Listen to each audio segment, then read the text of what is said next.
Bonjour. Tranquille. Bonjour. Ah non, c'est interdit ça. C'est interdit.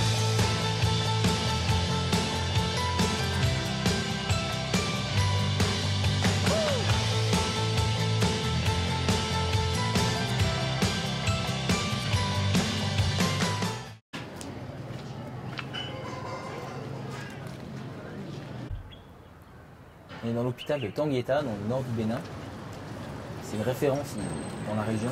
Les gens viennent de toute l'Afrique de l'Ouest pour se faire soigner ici. Ils font des centaines de kilomètres parfois. Et ce qu'ils viennent chercher, c'est une qualité de soins exceptionnelle et aussi des soins pas chers, puisqu'ici tout le monde est soigné, peu importe ses revenus. Ce sont des frères hospitaliers qui tiennent cet hôpital depuis plus de 50 ans. Et c'est impressionnant de voir tout ce qu'ils ont réussi à faire ici au milieu de nulle part.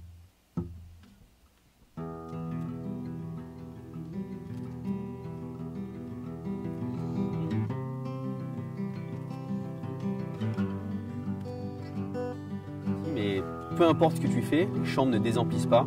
Il y a toujours de plus en plus de malades. Et ça, c'est juste spécifique à la maladie. C'est-à-dire que tu peux soigner une personne, mais tu ne peux pas résoudre une épidémie comme ça.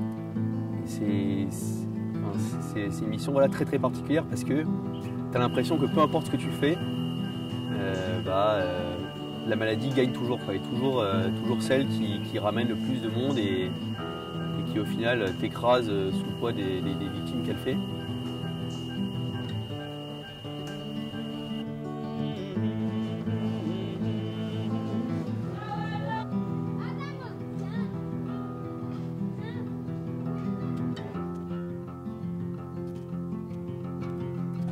Ce qui est assez étonnant dans cette mission, c'est qu'en soi, les choses qu'on fait sont des toutes petites choses.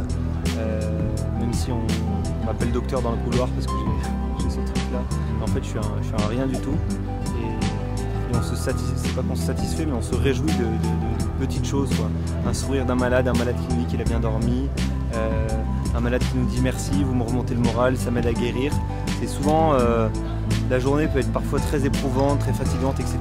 Mais c'est souvent pour ces petits genres de moments qu'on est vraiment, que moi j'éprouve une vraie joie à être au service. Et donc cette mission auprès des malades, elle me transforme un peu le cœur.